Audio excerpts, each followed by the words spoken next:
marteau. Le coup de marteau de Guy de Lafortelle qui revient donc sur les pertes de la Banque de France qui s'élèvent à 12 milliards d'euros. Et bonjour Clémence. Bonjour Guy. Alors, ce sont pas la Banque de France a effectivement perdu 12,4 milliards d'euros cette année. Elle a publié ses comptes le vendredi dernier. Et alors, les comptes apparaissent d'abord à l'équilibre parce que la Banque de France a été puisée dans son fonds de réserve stratégique. C'est 12,4 milliards pour pouvoir que ces comptes paraissent à l'équilibre. Sauf que ce fonds, désormais, il n'y a plus que 4 milliards dedans.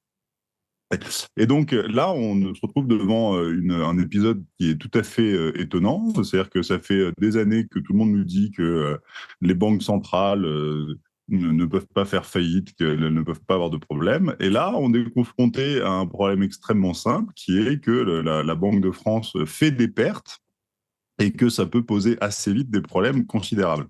Déjà, il faut se poser la question, comment est-ce que la Banque de France fait des pertes? Ça, c'est d'une manière assez simple. C'est-à-dire que vous savez maintenant que la Banque de France rachète les titres de dette de l'État français depuis longtemps maintenant, depuis 2015.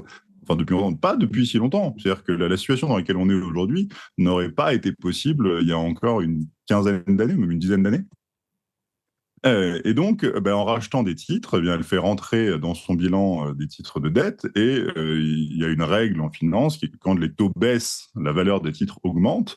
Et à l'inverse, quand les taux montent, la valeur des titres baisse. Eh bien, qu'est-ce qui s'est passé là récemment? Les taux ont monté.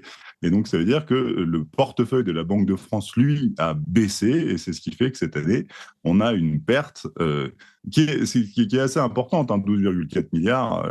C'est quand même pas tout à fait rien parce que c'était des économies qu'on cherchait il y a pas longtemps encore dans le budget de l'État. Et en 2019, on était encore en train, la Banque de France versait 6 milliards de dividendes à l'État. Évidemment, cette année, avec 12,4 milliards, on ne va pas pouvoir verser de dividendes à l'État.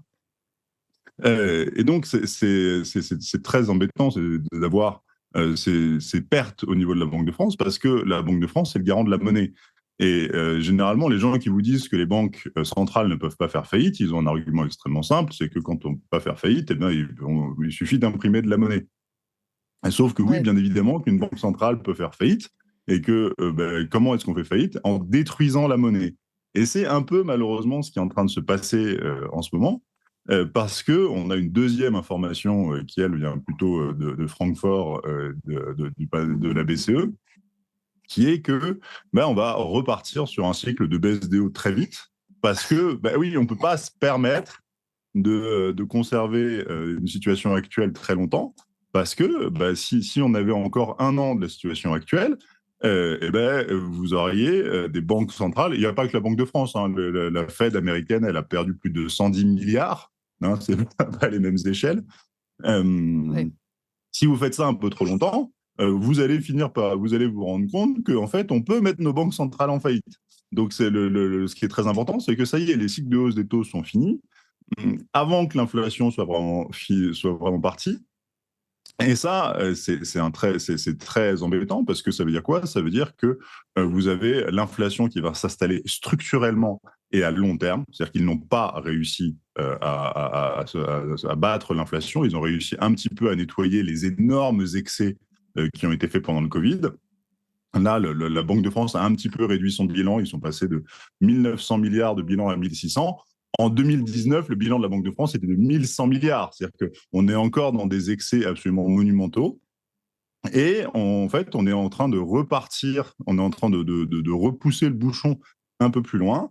Et je regardais il n'y a pas longtemps une vidéo de Charles Gave qui disait ils vont finir par se servir directement sur votre compte en banque, qui est une analyse que je partage depuis un moment aussi, et qu'on on se projette vers ce genre de choses, parce que vous arrivez à un stade où la Banque de France fait des pertes, l'État, évidemment, fait des pertes Mmh. pas incroyables, et que il faut bien, à un moment donné, il faut bien payer ses pertes. Et j'ai aussi vu Jean-Luc Mélenchon qui, lui, voulait encore une fois annuler ses dettes.